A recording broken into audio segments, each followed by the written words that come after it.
Hey guys, welcome back to another video of Tag Team channel. Hope you guys having a great day. In this video, I'm gonna show you how can you flip a video in Adobe Premiere Pro. So let's just take this video here.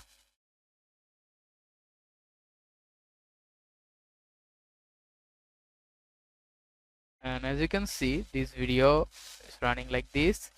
If you want to flip this video, just you need to use an effect. So click on this effect and search for basic 3D.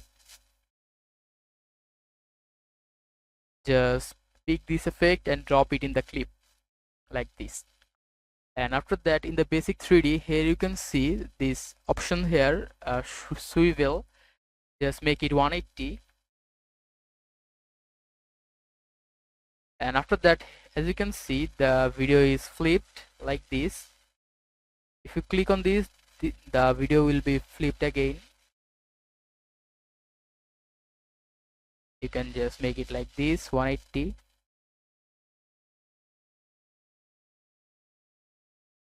And if you want to make it like vertically and horizontally change, you can also do that. Make this 180 again.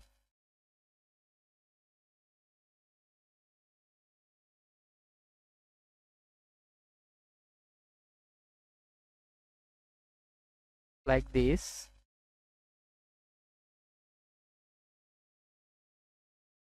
It will be changed like this. So guys, that's how you can flip a video in Premiere Pro. Hope you found this video helpful. If you have found this video helpful, then give a thumbs up and don't forget to subscribe to Tag Team channel. Thank you so much for watching the video.